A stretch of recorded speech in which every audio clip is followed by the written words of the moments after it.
lugar alegre, tiene un hombre valiente. El nombre suyo Pedro, una Balaval, driver excelente. Todo el día te maneja, llevando gente de aquí para allá. Con su motor y sonrisa, siempre contento, nunca te cansa. Familia Balaval, siempre alegre en el camino. Con Pedro y su motor, todo viaje es divertido. Mamá es cocinando, rebozado para merienda. Y los niños ya gritan, pam pam, bien rápido tira. Un día ya lleva carga, un lechón para fiesta. Con su motor ya brinca, casi ya vola como pana. Los pasajeros asustados, na cada curva y vuelta. Pedro ya canta fuerte, no hay problema, divertir.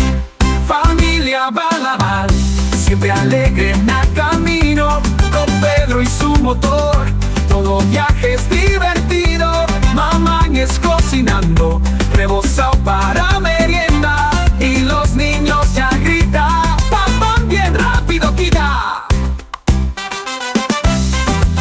Mamá siempre y espera, con el rebozado y agua. Los vecinos ya tiran y ya grita, bienvenido. Pedro ya para el motor y ya da un gran saludo. Gracias por el viaje, ya tiene un buen día todo.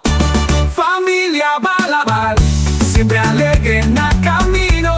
Con Pedro y su motor, todo viaje es divertido.